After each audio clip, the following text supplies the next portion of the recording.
Irmãos, dando início então aqui ao nosso quarto encontro ao vivo na disciplina BAS 113 para a turma de 2025, turma ingressante 2025.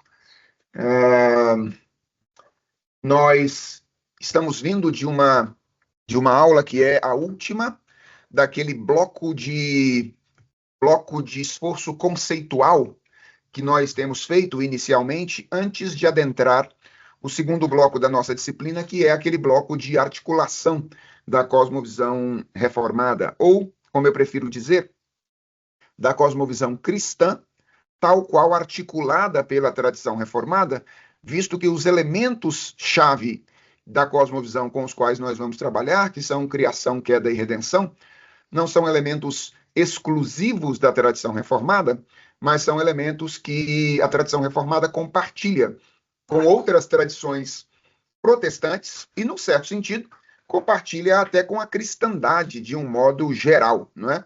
Com o próprio catolicismo romano. O catolicismo romano afirma a realidade de que Deus é criador, afirma a realidade de que Deus é o que o mundo jaz no maligno, está em pecado, e afirma a realidade de que Deus é redentor, não é?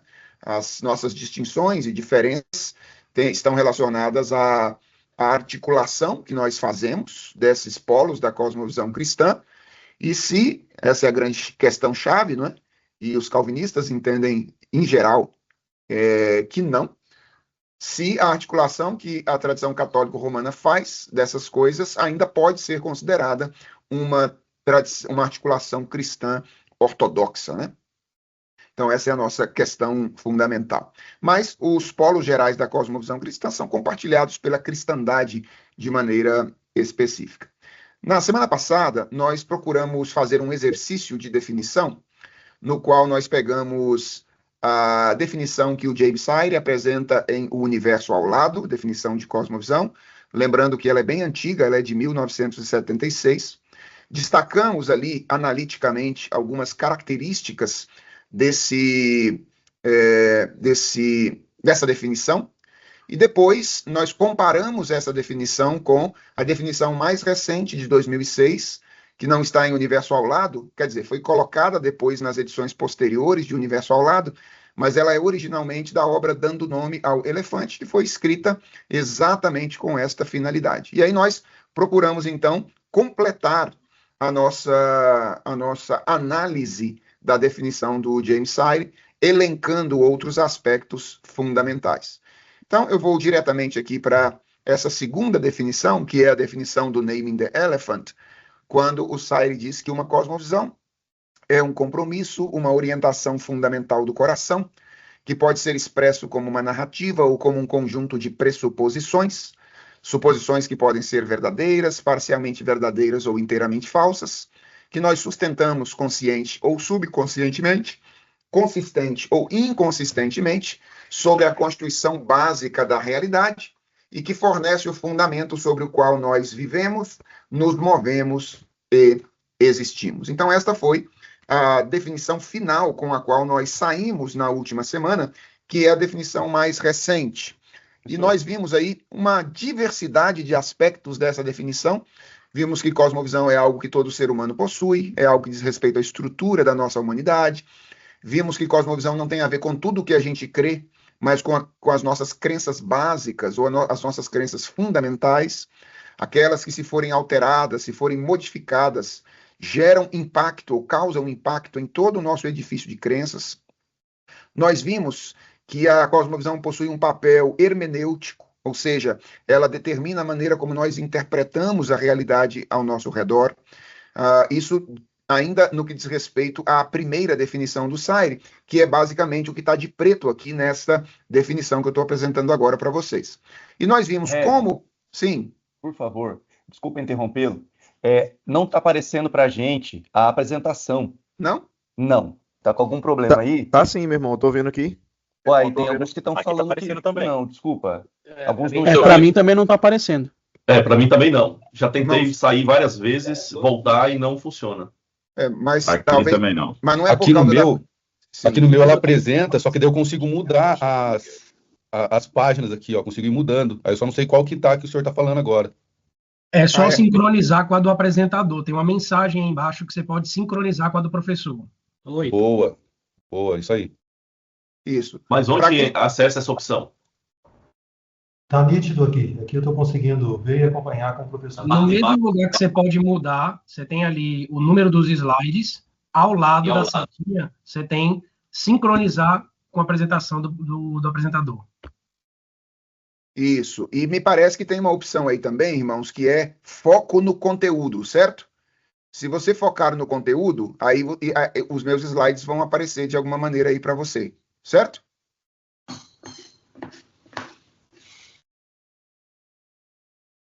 Isso. O que não pode acontecer é o que aconteceu agora, que é alguém querer roubar de novo o meu controle, certo? Isso não pode acontecer.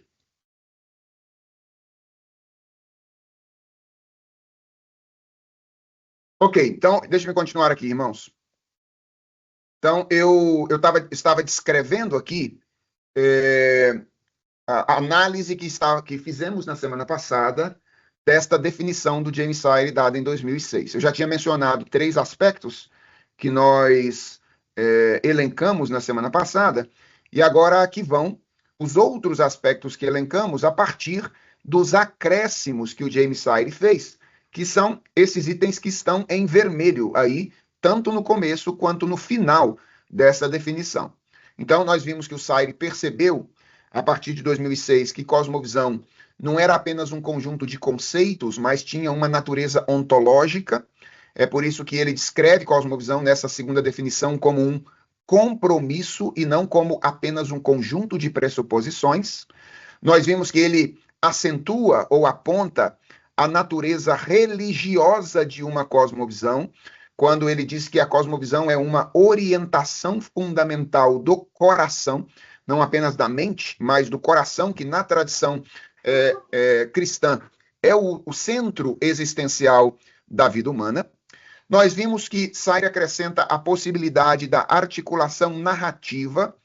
Então, a cosmovisão ela pode ser expressa não apenas através de um conjunto de pressuposições, como ele havia dito antes, mas através de um relato, de uma história ou de uma narrativa também. E nós vimos, no final das contas, que além do papel hermenêutico, a cosmovisão também tem um papel normativo. O que isso significa?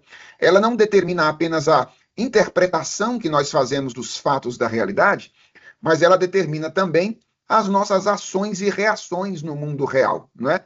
Ela determina a maneira como nós vivemos, nos movemos e existimos. Então, tudo isso foi aquilo que vimos, de certa maneira, na semana passada, através desta nossa análise. O que eu quero fazer agora com vocês, entrando em matéria nova do nosso curso? Eu quero apresentar rapidamente 2 críticas que a tradição de cosmovisão cristã tem sofrido, mais recentemente, de 2 pensadores, que não são pensadores estritamente externos à tradição de cosmovisão cristã. Eles, em certa medida, são pensadores que trabalham com o conceito, mais ou menos eles desejam que, em algum momento, podem desejar que o conceito seja revisto, mas o coração conceitual da ideia de cosmovisão, Paulo Sérgio, não aplique o modo de conferência para todos, meu irmão, aplique apenas para você, por favor. Se você conseguir alterar aí, altere, por favor. Sim, eu dizia que esses críticos da ideia de cosmovisão, eles são críticos internos. Eles, de certa forma, estão dentro da tradição, mas eles entendem que algumas coisas precisam ser mudadas ou alteradas. Então, deixe-me apresentar aqui a vocês esses críticos e quem são eles. O primeiro deles é um personagem relativamente conhecido no Brasil, o James Smith, professor do Kelvin College, lá nos Estados Unidos, autor de uma trilogia que foi publicada pela editora Vida Nova, aqui no Brasil. Deixa eu ver se eu acho fácil aqui a trilogia do James Smith para mostrar a vocês. Ela devia estar fácil aqui em algum lugar, mas eu não sei onde ela está. Parece que ela sumiu da minha biblioteca. Mas são os livros. Achei. Então, são esses livros aqui. O primeiro deles é Desejando o Reino, Culto, Cosmovisão e Formação Cultural. Então, você percebe que, até no próprio título do livro, né, a palavra cosmovisão e o conceito de cosmovisão aparece. O segundo volume 2, é esse aqui, Imaginando o Reino, a Dinâmica do Culto. Né? Esse é o segundo texto da trilogia do James Smith. E o terceiro texto é esse aqui, Aguardando o Rei, Reformando a Teologia Pública. Reformando a Teologia Pública. James Smith é um autor muito eclético. Ele tem aproximações com a tradição reformacional de filosofia ou a tradição neocalvinista, mas ele não é um reformado estrito sensu. Não é? Ele é, acho que, de tradição pentecostal ou carismática, embora tenha alguma aproximação com a tradição reformacional. E o James Smith faz uma crítica ao conceito de cosmovisão, nesse livro Desejando o Reino, que é a crítica de ser uma tradição racionalista ou apegada excessivamente à dimensão da racionalidade. Então ele diz aí no livro que o pensamento guiado pela cosmovisão procura também discernir de que maneira essas cosmovisões orientam não apenas as pessoas, mas também as comunidades, as instituições e os sistemas. Contudo, embora o discurso sobre a visão de mundo, que não desejo abandonar totalmente, critique os modelos racionalistas da pessoa humana, que nos reduzem a máquinas pensantes, ele ainda tende a mostrar uma imagem muito cerebral ou cognitiva da pessoa humana e, portanto, ainda pensa que o lugar de embate entre as cosmovisões ou motivos básicos esteja localizado no reino das ideias. Basicamente, o que é que o James Smith está dizendo aqui? Ele está dizendo que o conceito de cosmovisão ou a tradição de cosmovisão, ela tem um foco ou um direcionamento racionalista. Trabalha com uma antropologia que, na hierarquia das funções da alma humana, privilegia a intelecção, o intelecto, em detrimento de outras funções humanas, como, por exemplo, os afetos e as decisões, as escolhas que o ser humano faz. James Smith está certo na sua avaliação? Parece que sim. E a grande evidência disso é a mudança de definição que o próprio James Sire faz no dando nome ao elefante.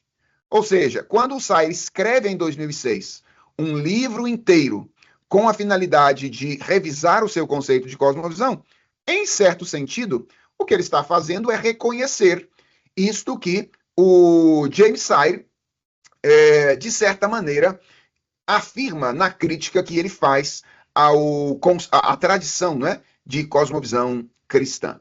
Então, eu entendo que a crítica do James Smith faz sentido.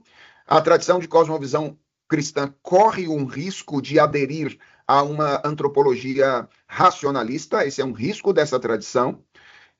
Embora, agora deixe eu fazer dois apontamentos importantes. Eu não creio que a própria tradição não esteja consciente disso.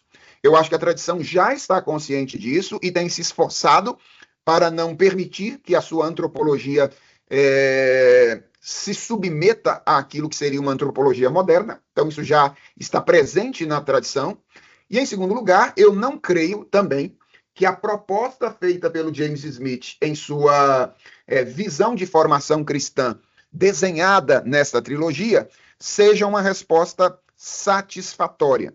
Eu entendo que, embora a crítica esteja no lugar, a proposta acaba deslocando uma antropologia que eu chamaria de racionalista para uma antropologia que eu poderia chamar de voluntarista, que privilegia a vontade na teoria do James Smith expressa por meio dos hábitos, não é?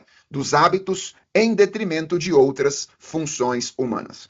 Quem quiser ler alguma coisa a respeito disso mais robusta, uma análise mais robusta do pensamento do James Smith, existe uma tese de mestrado que vocês devem encontrar na internet com facilidade. Se eu não me engano, essa tese foi escrita pelo Joshua Chase Davis. Acho que ela é do Denver Seminary. E ela se chama Uma Análise da Teologia da Formação Espiritual Cristã de James Smith à luz do triperspectivismo de John Frame. Então, An Analysis of James K.A. Smith's Theology of Christian Spiritual Formation in Light of John Frame's Triperspectivalism. Então, acho que esse é o título dessa tese. É uma tese de mais ou menos 100 páginas e um material excepcional mostrando a insuficiência da proposta do James Smith e sugerindo uma leitura da teologia da formação cristã do James Smith à luz da perspectiva ou do triperspectivismo do John Frame. Depois eu posso verificar aqui a possibilidade de encontrar essa tese e colocar para vocês também no Moodle em alguma ocasião. Pois bem, a segunda crítica, o segundo pensador importante que tem feito críticas à tradição de cosmovisão cristã, é um pensador, esse tem algumas obras publicadas em português, mas são ainda algumas obras bem pequenas, e então acaba que ele não é tão conhecido no Brasil como o James Smith o é. É o Andy Crouch. Andy Crouch, ele é o idealizador de um movimento nos Estados Unidos chamado Culture Making, que é o nome ou a expressão que dá título a esse livro, né? Fazendo Cultura, redescobrindo o nosso chamado criativo. E qual é a crítica que o Andy Crouch faz à tradição de cosmovisão cristã? Ele diz aí: não basta condenar a cultura, nem é suficiente meramente criticar a cultura ou copiar a cultura.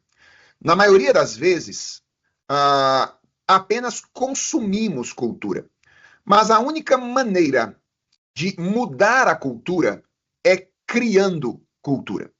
Por muito tempo, os cristãos tiveram uma visão insuficiente da cultura e travaram guerras culturais equivocadas. Mas devemos reclamar o mandato cultural de sermos os cultivadores criativos que Deus nos projetou para sermos.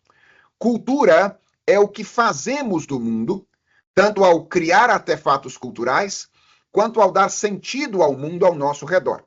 Ao fazer cadeiras e omeletes, idiomas e leis, participamos do bom trabalho de fazer cultura.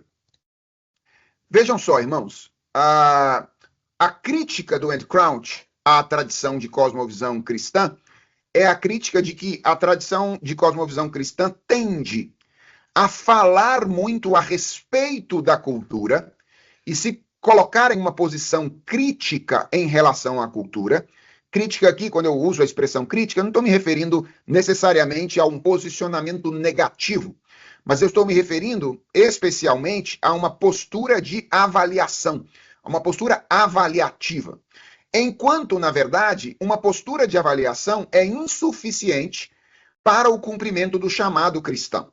O Andy Crouch diz que não se muda uma cultura avaliando esta cultura simplesmente. Se muda uma cultura fazendo com que artefatos culturais presentes neste determinado contexto cultural sejam contrapostos por outros artefatos que veiculam uma cultura diferente. Então, basicamente, a crítica é de que a tradição de cosmovisão cristã fala muito e faz pouco. Ela critica muito, mas ela raramente, muito raramente, ela estimula a produção cultural como deveria estimular. Uma crítica que eu acredito, em parte, também faz sentido. Nós somos muito mais hábeis na crítica cultural do que na produção cultural. Então, nós seríamos capazes aqui, por exemplo, de apresentar vários pensadores que são importantes na tradição cristã, no sentido de nos ajudar a compreender a nossa cultura e de dizer o que nós precisamos fazer em nossa cultura. Mas nós não seríamos tão capazes de apontar um grande número, um número muito significativo de personagens que estão produzindo cultura, então artistas, cozinheiros, jornalistas, e outros personagens aí, pensando só em mais de destaques, professores universitários, etc., que se tornaram referência não apenas pelo que escreveram, mas por se tornarem ou colocarem em prática no exercício da sua atividade cultural um fazer que é distinto do fazer comum no ambiente da nossa cultura. Então, essa é uma crítica que eu acredito. Nós deveríamos também dar ouvidos a ela e sermos mais propositivos no sentido de estimularmos os cristãos ao nosso redor a produzirem mais cultura cristã, ao invés de simplesmente aprenderem a criticar a cultura à luz da nossa perspectiva. Então, são duas críticas interessantes.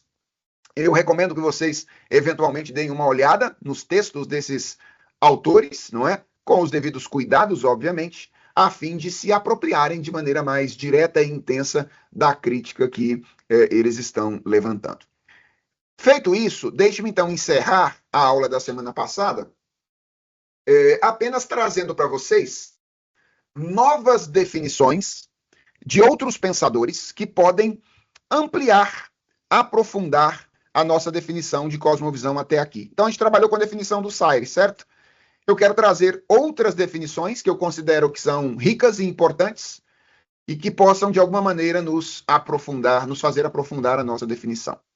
Então, começando aqui pela definição do Albert Wolters em A Criação Restaurada, aquela pequena obra que vocês haverão de ler para o nosso curso. O Wolters diz assim: para os nossos propósitos, cosmovisão será definida como a estrutura compreensiva de crenças básicas de uma pessoa sobre as coisas. A estrutura compreensiva de crenças básicas de uma pessoa sobre as coisas. Cosmovisão é uma questão de experiência diária da humanidade, um componente inescapável de todo o saber humano, e como tal, é não científica, ou melhor, visto que o saber científico é sempre dependente do saber intuitivo de nossa experiência diária, ela é pré-científica por natureza. Ela pertence a uma ordem de cognição mais básica do que a ciência e a teoria. Então, essa é a definição apresentada pelo Albert Wolters, ok? Albert Wolters. A próxima é a definição do Phil Ryken, num livrinho que também já está traduzido para o português pela editora Cultura Cristã, chamado O que é Cosmovisão Cristã, certo? O que é cosmovisão cristã? Então, o Ryken diz aí: uma cosmovisão, às vezes, é comparada a um par de óculos, mas talvez nossos próprios olhos seriam uma analogia melhor. Quando foi a última vez que você notou que você estava enxergando? Nós nem sequer pensamos em ver. Nós simplesmente vemos. E estamos vendo o tempo todo. Semelhantemente, mesmo que nunca pensemos sobre a nossa cosmovisão, nós ainda assim enxergamos tudo com ela. E então aplicamos nossa visão das coisas à nossa forma de ver. Acho muito interessante essa sacada do Phil Ryken aqui. Geralmente a gente compara, não é, uma cosmovisão a um par de óculos. Toda analogia, ela tem os seus limites, não é? Então, a ideia do par de óculos, ela é muito boa, porque ela nos ajuda a perceber que entre o sujeito que percebe e o mundo que é percebido, existe alguma coisa. Então, há algo que se interpõe entre o sujeito e o objeto do conhecimento. Nesse sentido, o óculos é muito interessante como figura de linguagem e ilustração. No entanto, a ideia do óculos pode dar a entender que cosmovisão é alguma coisa da qual você tem controle e você pode usar quando você quiser e tirar quando você quiser. Então, agora eu estou de óculos, agora eu estou sem óculos e assim eu posso fazer com a minha cosmovisão. Não é bem assim. Na verdade, nós olhamos todas as coisas a partir da nossa visão de mundo. O que nós estamos tentando fazer nessa disciplina, por exemplo, irmãos, é uma meta-reflexão. Porque nós estamos refletindo a respeito daquilo através do qual nós refletimos sobre todas as coisas. Então, é uma reflexão sobre a reflexão, ou uma reflexão sobre um instrumento através do qual nós refletimos a respeito da realidade. E veja, se é verdade que nós enxergamos todas as coisas a partir da nossa cosmovisão, até a nossa visão de cosmovisão é influenciada pela nossa cosmovisão, pela nossa visão de mundo. Num certo sentido, nós estamos aí em um círculo, certo? A visão é uma visão circular. Perfeito? Então, isso é algo que o Phil Ryken enfatiza para nós nesse seu livrinho, o que é uma cosmovisão cristã. Esse, irmãos, talvez seja o livro mais simples de cosmovisão traduzido para o português.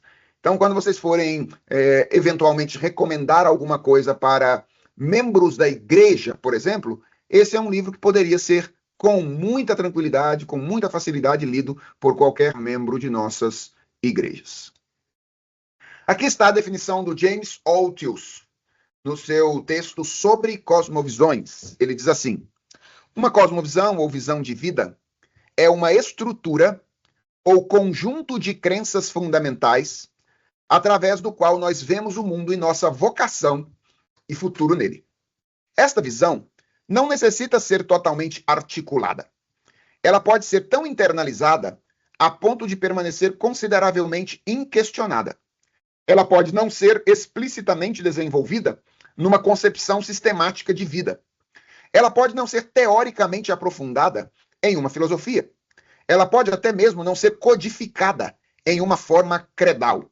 Ela pode ser grandemente refinada através do desenvolvimento histórico-cultural. Porém, esta visão é um canal para as crenças últimas que dão direção e sentido à vida.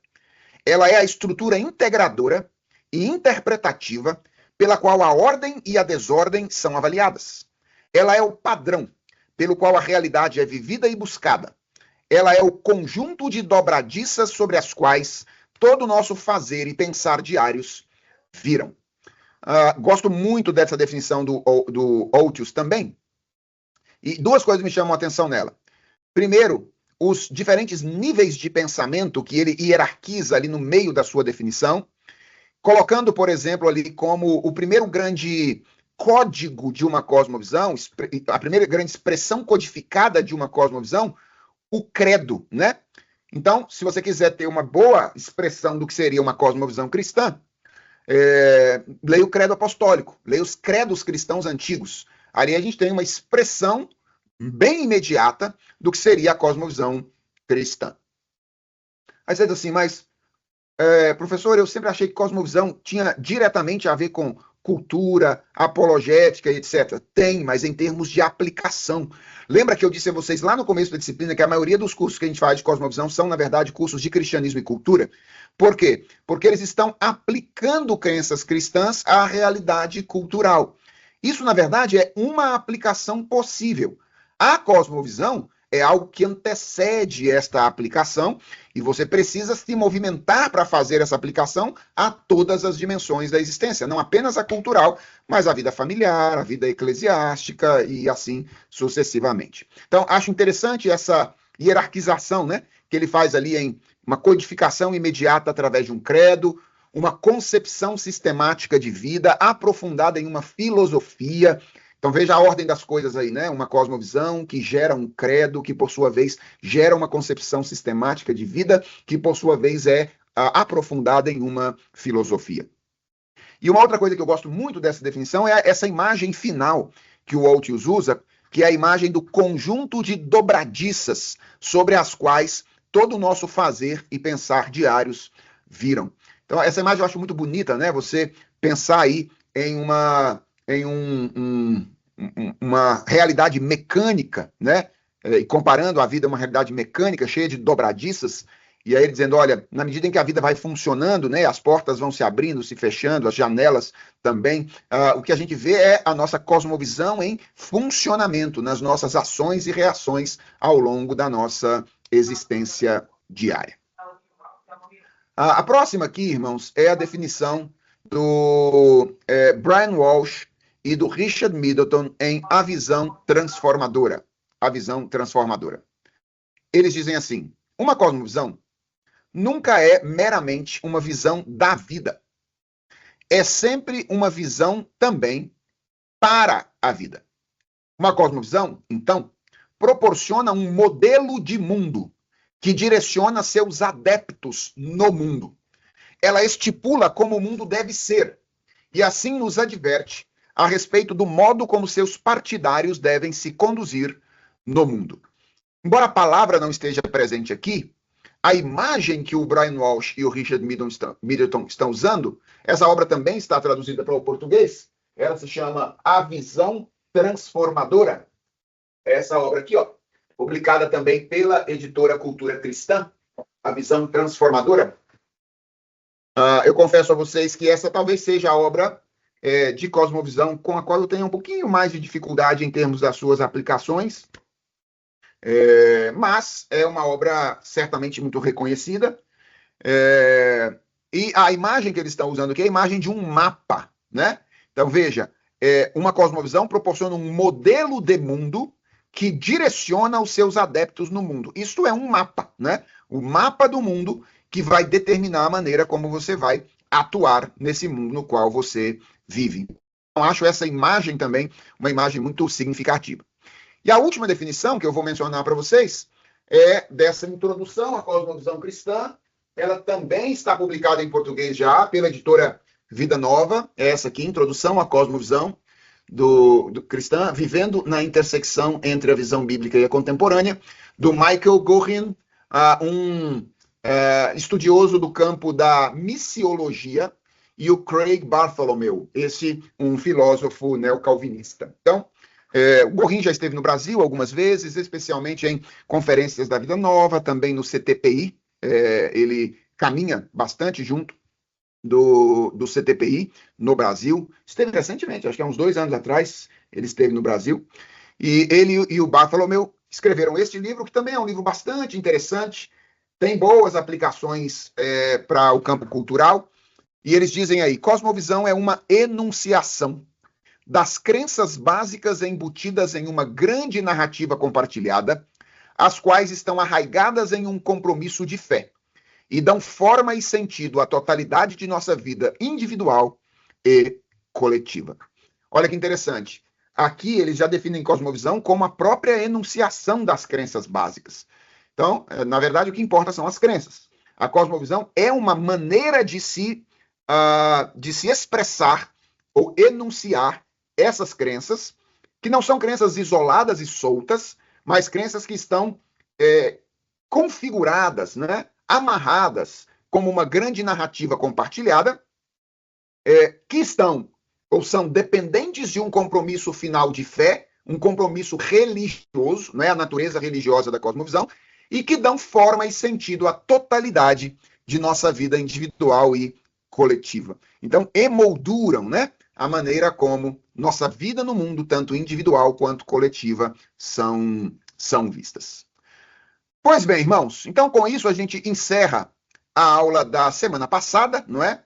E ficamos aqui prontos para entrar no conteúdo de hoje. O que eu não quero fazer antes de reverberar com vocês isso que a gente viu aqui ao final, e quem sabe até fazer aqui já o pequeno intervalo hoje um pouquinho mais cedo, para a gente não cortar no meio aquilo que eu pretendo fazer posteriormente com vocês aqui. Então, eu queria saber se vocês têm alguma coisa a dizer sobre isso que a gente terminou de ver da aula passada, nos momentos iniciais da aula de hoje. Alguém com alguma pergunta, contribuição, colocação que queira fazer? Então vamos ouvir o Vinícius.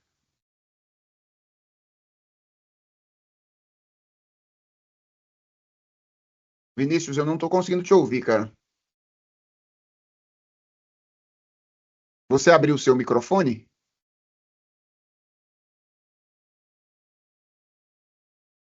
Parece que Vinícius está com dificuldade lá, né? Guilherme, por favor. Professor, bom dia, meus irmãos. Eu tenho uma pergunta sobre algo que você falou no finzinho da aula passada e que o Sayer também cita no livro dele, mas o Sayer cita o fato de uma pluralidade de cosmovisões abrir espaço para que pessoas questionem as cosmovisões existentes. Ele dá o exemplo, inclusive, da cosmovisão da Igreja Católica, né? Diz que ninguém questionaria na época da Igreja Católica a cosmovisão e tal. Tudo isso para perguntar o seguinte, o senhor acha que a reforma protestante, por ser uma reforma também contra a autoridade da cosmovisão da Igreja Católica Romana, foi responsável por abrir o caminho para que a filosofia questionasse a cosmovisão do cristianismo como um todo, para que o idealismo alemão surgisse, para que o iluminismo surgisse, etc. e tal? Quer dizer, a porta de entrada para transformar a sociedade numa sociedade plural em relação à cosmovisão tem parte da responsabilidade do protestantismo? Essa é uma pergunta excelente, Guilherme. Muito obrigado pela pergunta.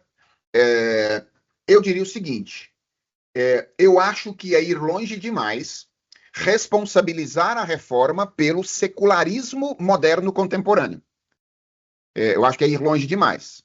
Agora, isto não significa que o secularismo moderno contemporâneo não esteja fundamentado em determinados aspectos de crenças que foram levantados pela reforma protestante do século XVI.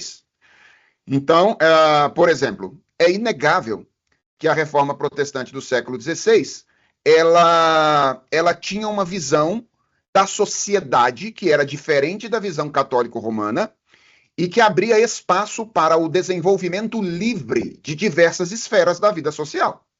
Então, não está no radar da reforma a ideia de uma cultura dominada pela igreja, de uma educação dominada pela igreja, ou de uma política dominada pela igreja. Os reformadores sempre estabeleceram a separação entre igreja e Estado, e igreja e cultura de um modo geral. Por quê? Porque os reformadores criam que a cultura deveria ser desenvolvida debaixo da autoridade da revelação de Deus, e não debaixo da autoridade de uma instituição que era a igreja. Então, inegavelmente, os reformadores libertaram do domínio eclesiástico várias dimensões culturais. E isso, de certa maneira, contribuiu para que, no futuro, as pessoas olhassem para este cenário e, a parte de um compromisso com a revelação, ou seja, agora você já não tem mais compromisso com a revelação, desenvolvessem de maneira libertária e não livre essas dimensões da cultura.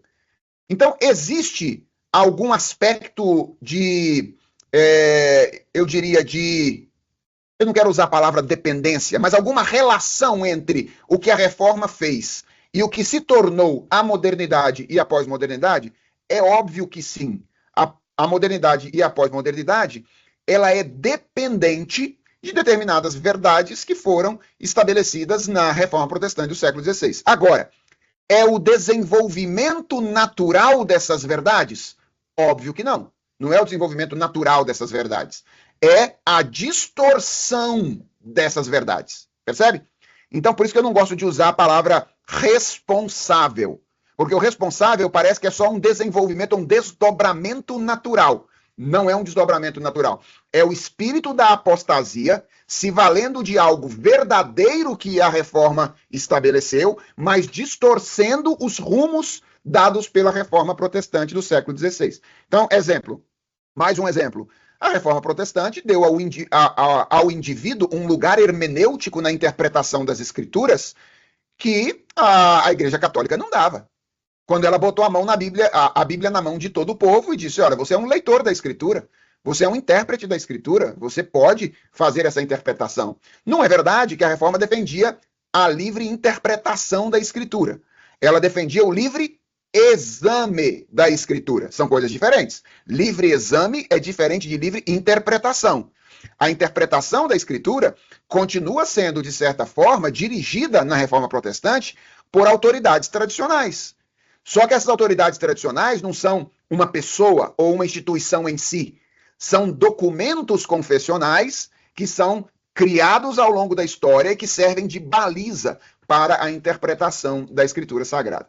Então, é claro que a sociedade moderna contemporânea vai se valer dessa honra que a reforma dá ao indivíduo, certo? a honra que a reforma dá ao indivíduo. E não ver o indivíduo apenas como parte amorfa de um grupo. Essa ideia da imago Dei reformada é o que está na base da ideia de individualidade moderno-contemporânea. Agora, a compreensão de individualidade moderno-contemporânea é um desdobramento natural da ideia de imago Dei da reforma? De modo nenhum. É um desvirtuamento secularizado desta mentalidade, certo? Um desvirtuamento secularizado. Flaviane. Oi, professor, bom dia. Bom dia. Eu gostaria que o senhor falasse um pouco sobre o Norman Geisler, com essa relação do óculos, da lente, porque a gente costuma usar esse exemplo do óculos, mas tem algumas pessoas que não gostam devido ao que o senhor falou, a essa analogia ser limitada. Então, gostaria que o senhor instruísse mais, falasse um pouco do Geisler. Entendi. O Geisler é um filósofo e um apologeta clássico, não é? Então, o Geisler está bem dentro de uma tradição mais racionalista de filosofia cristã mesmo. Então, ele está dentro dessa tradição, que é um pouquinho distinta da minha tradição e da tradição com a qual a gente está trabalhando aqui, que é a neocalvinista. E ele tem, na minha opinião, Flaviane, a mais simples definição de cosmovisão que a gente possui, que é quando ele diz em fundamentos inabaláveis, que cosmovisão é como uma lente através da qual enxergamos o mundo. E aí ele até usa uma ilustração, né? Ele diz, se olhamos através de uma lente azul, o mundo nos parece azul. Se olhamos através de uma lente vermelha, o mundo nos parece vermelho.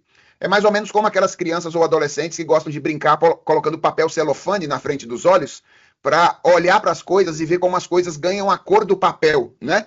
Então, o Geisler está usando uma ilustração muito singela, muito simples, que eu acho que ilustra muito bem um aspecto importante da ideia de cosmovisão. Qual a ideia? Qual é o aspecto que ele ilustra bem? Que a sua visão do mundo será determinada pelas crenças a partir das quais você enxergá-lo. Então, isso está muito claro ali naquela definição, ela é muito boa nesse sentido. E eu acho que quem critica o uso da definição, ou de uma definição, assim, de maneira, como é que eu diria? Sem misericórdia, sem misericórdia, sobretudo uma definição imagética como essa, está na busca de algo que não é possível, que é uma analogia que seja perfeita. Não existe uma analogia que seja perfeita. Analogias sempre vão esclarecer algo e encobrir algo. É por isso que na Bíblia, olha que coisa curiosa, na Bíblia, analogias às vezes são usadas por autores bíblicos de maneiras contrárias. Deixa eu dar um exemplo para você. Jesus Cristo disse que quem não for como uma criança não pode entrar no reino de Deus, certo? Paulo disse que a dinâmica de ensino e aprendizagem que Deus estabeleceu na igreja foi estabelecida para que nós não sejamos mais como crianças. Olha só, Jesus disse que a gente tem que ser como criança. Paulo diz que a gente não pode ser como criança. Os dois estão usando a mesma analogia, mas eles estão usando de maneiras contrárias. Um dizendo tem que ser como, outro dizendo não pode ser como. Aí você pergunta, uai, então esses caras estão doidos? Eles são bipolares? Jesus e Paulo são bipolares? É claro que não. Por que eles estão apontando coisas contrárias com a mesma imagem? Porque uma analogia sempre aponta uma coisa, mas encobre outras. Isso é inevitável. É da analogia fazer esse movimento. Então, minha sugestão, Flaviane, continue usando analogia, mesmo que ela, sobretudo se for utilizada para pessoas que têm pouquíssima experiência e vivência com o assunto. Eu acho que ela é excelente. E na medida em que as pessoas forem progredindo no estudo de cosmovisão, aí você vai mostrando as limitações que a analogia possui. Por exemplo, cosmovisão não é um negócio que você pode tirar e pôr a hora que você quiser.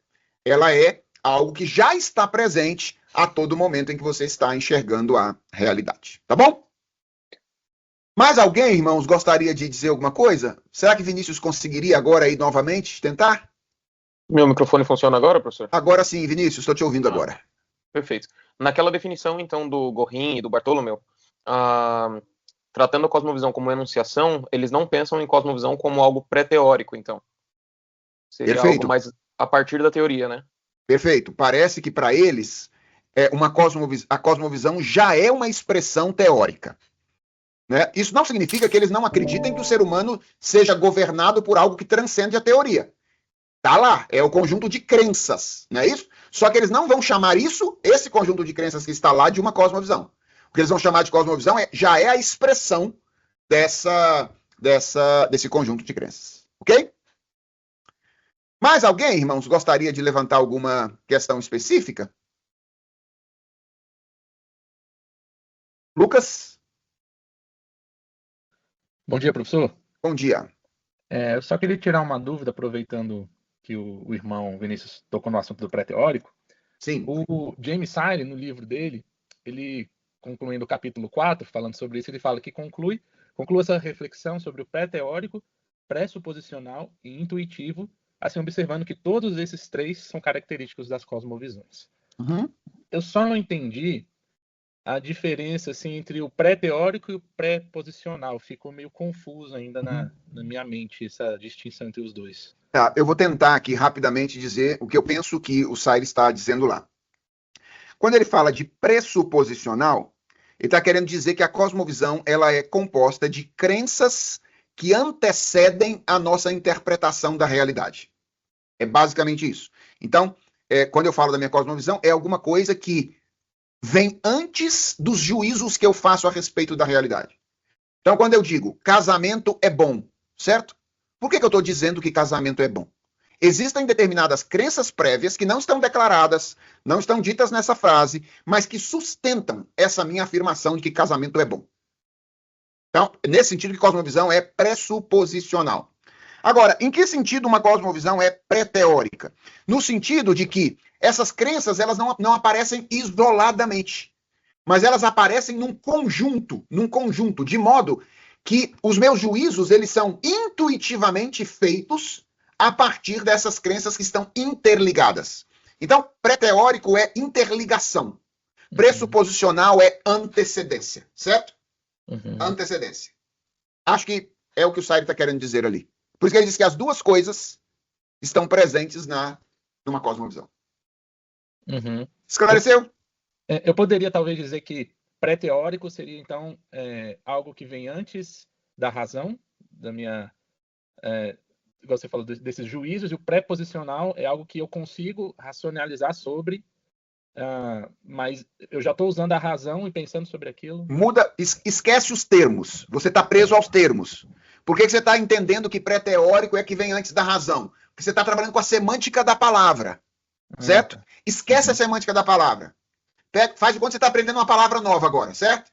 Okay. Pré-teórico, que você não tem a mínima ideia do que significa. E relaciona isso agora com integração. Coisas juntas. Por que eu estou te convidando a fazer esse movimento? Porque o arcabouço aqui, que traz a palavra para a discussão, não é o dicionário Aurélio, certo? O arcabouço é a filosofia da ideia cosmonômica. De onde que vem esse termo pré-teórico? Não é do Aurélio, juntou o pré com o teoria. É do pensamento do Doivert. E no pensamento do Doivert, teórico e pré-teórico tem a ver com separado e junto. Certo? Separado e junto. Então, teórico separado, pré-teórico junto. É isso aí.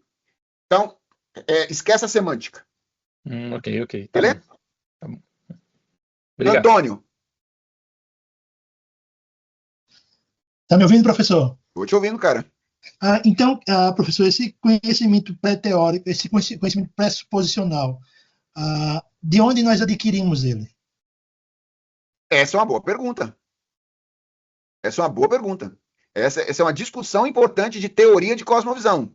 Para o que, inclusive, eu indiquei para vocês na semana passada um artigo, lembra? O artigo do professor Fabiano, Filosofando Coram Deo. Então, esse artigo lida exatamente com isso, Antônio. E qual é a tese dele? Com a qual eu tendo a concordar. É a tese de que o processo de formação de cosmovisões é um processo interativo. E a interação é entre o quê?